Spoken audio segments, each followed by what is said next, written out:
Ընտրությունների նախնական տվյալներն առկա են, բայց ընդդիմությունը այդքան էլ համաձայն չէ ընտրությունների արդյունքների հետ։ ԿԸՀ նախագահ Վահագն Հովհակիմյանը հրապարակել է տվյալներ, ըստ որոնց քաղաքացիական պայմանագիրը հավաքել է 49,825%, Ուժեղ Հայաստանը 23,281%, Հայաստան դաշինքը 9,934%, Բարգավաճ Հայաստան կուսակցությունը 3,996%, Ընտրական շեմը հաղթահարելու համար ԲՀԿ-ին անհրաժեշտ էր 4%, ընտրություններին մասնակցել է 16 կուսակցություն ու 2 դաշինք։ Իշխանությունը ցնծում է, բայց ընդդիմությունը համաձայն չէ արդյունքների հետ։ Օրինակ, ԴՕԿ կուսակցության հիմնադիր Վարդան Ղուկասյանի փաստաբան, կուսակցության նախընտրական գլխավոր շտաբի պետ Լևոն Բաղդասարյանը տարածել է հայտարարություն, որտեղ ասված է. այս ընտրություններում հաղթեց ոչ թե ժողովրդի ազատ կամքը, այլ վարչական ռեսուրսն ու փողը։ Երբ քեզ գնում են, վաճառում են, վախեցնում են, հետո նույն մարդիկ գալիս ու ղեկավարում են երկիրը, վաղն ինչ իրավունքով ես գալու Վարդան Ղուկասյանի դուրն ու ասես մեզ տեր եղիր։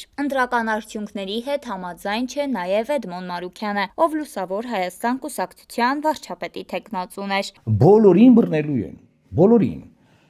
բոլորին, ում խափանման միջոցը տնային կալանք գնալու է բանդ, ումը դեռ տնային կալանք չի, տնային կալանք կլինի,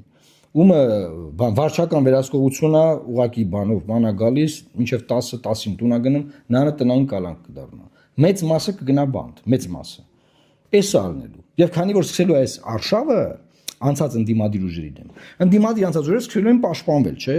պաշտպանվելու են, այդ կռվի մեջ Հայաստանի պրոբլեմներով չեն զբաղվելու,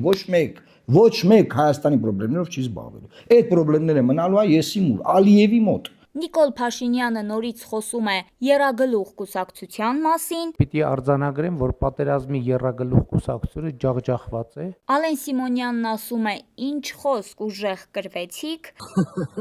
Հիմա էլ ամենայն հավանականությամբ չգիտեք ինչ խոսեք,